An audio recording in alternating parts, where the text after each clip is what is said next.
ಎಲ್ಲರಿಗೂ ಬೆಳಗಿನ ಶುಭೋದಯ ಹಾಗೂ ಮಕರ ಸಂಕ್ರಾಂತಿ ಹಬ್ಬದ ಹಾರ್ದಿಕ ಶುಭಾಶಯಗಳು ಹೇಳುತ್ತಾ, ಬೀಸುವ ಗಾಳಿಗೆ ಬಿಟ್ಟೇನು ಪಟವನು, ಬೀಸುವ ಗಾಳಿಗೆ ಬಿಟ್ಟೇನು ಪಟವನು, ಏರಿತು ಏರಿತು ಗಗನಕ್ಕೆ, ಹಾರುತ್ತ ಹಾರುತ್ತ ಗಗನಕ್ಕೆ, ಏರಿತು ಏರಿತು ಗಗನಕ್ಕೆ, ಹಾರುತ್ತ ಹಾರುತ್ತ ಗಗನಕ್ಕೆ, ಬಣ್ಣ ಬಣ್ಣದ ನನ್ನ ಪಟ, ಮೇಲೆ ಕೆಳಗೆ ಕುಣಿದಾಡುವ ಪಟ.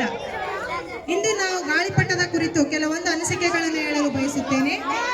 ಇಂದು ನೀವೆಲ್ಲರೂ ಸಂಭ್ರಮದಿಂದ ಆಚರಿಸುತ್ತಿರುವುದು ನಮ್ಮ ದೇಶದ ಮಹತ್ವದ ಹಬ್ಬವಾದ ಸಂಕ್ರಾಂತಿ ಹಬ್ಬ.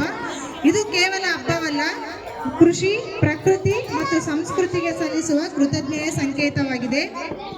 ಸಂಕ್ರಾಂತಿ ಹಬ್ಬದ ಪ್ರಮುಖ ಆಕರ್ಷಣೆಯಲ್ಲಿ ಒಂದಾದ ಗಾಳಿಪಟ ಹಾರಿಸುವ ಸಂಪ್ರದಾಯವನ್ನು ನಾವು ಕಾಣುತ್ತೇವೆ. ಗಾಳಿಪಟ ಹಾರಿಸುವುದು ಮಕ್ಕಳಿಗೆ ಮಾತ್ರ ಸೀಮಿತವಲ್ಲ, ಇದು ಎಲ್ಲ ವಯಸ್ಸಿನವರಲ್ಲೂ ಉತ್ಸಾಹ ಮತ್ತು ಆನಂದವನ್ನು ಮೂಡಿಸುತ್ತದೆ. ಆಕಾಶದಲ್ಲಿ ಹಾರುವ ಗಾಳಿಪಟ ನಮ್ಮ ಆಸೆ, ಸಂತೋಷ ಮತ್ತು ಸ್ವಾತಂತ್ರ್ಯದ ಸಂಕೇತವಾಗಿದೆ. ವಿದ್ಯಾರ್ಥಿಗಳೇ, ಗಾಳಿಪಟ ಹಾರಿಸುವುದರಿಂದ ನಿಮ್ಮಲ್ಲಿ ಸೃಜನಶೀಲತೆ, ಅನ್ಯೋನ್ಯತೆ ಮತ್ತು ಶಿಸ್ತು ಅಭಿವೃದ್ಧಿಯಾಗುತ್ತದೆ.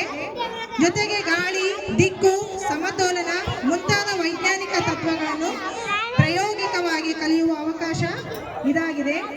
ಗಾಳಿಪಟದ ಬಗ್ಗೆ ಸಂಪ್ರದಾಯಿಕ ಹೇಳಬೇಕೆಂದರೆ, ಗಾಳಿಪಟ ಹಾರಿಸುವುದು ಹಬ್ಬದ ಸಂಭ್ರಮವನ್ನು ಹೆಚ್ಚಿಸುತ್ತದೆ. ಇದು ಆಸೆ, ಕನಸುಗಳು ಹೊಸ ಎತ್ತರ ತಲುಪಲಿ ಎಂಬ ಸಂಕೇತವಾಗಿದೆ. ಹಾರುವ ಗಾಳಿಪಟ ವಿದ್ಯಾರ್ಥಿಯಾದರೆ ಆಧಾರವಾದ ದಾರ ಗುರು. ಹಾರುವ ಗಾಳಿಪಟ ವಿದ್ಯಾರ್ಥಿಯಾದರೆ ಆಧಾರವಾದ ದಾರ ಗುರು ಎಂದು ಗಾಳಿಪಟದ ಬಗ್ಗೆ ಇಷ್ಟು ಹೇಳುತ್ತಾ ನನ್ನ ಒಂದು ಅನಿಸಿಕೆಯನ್ನು ಮುಗಿಸುತ್ತೇನೆ.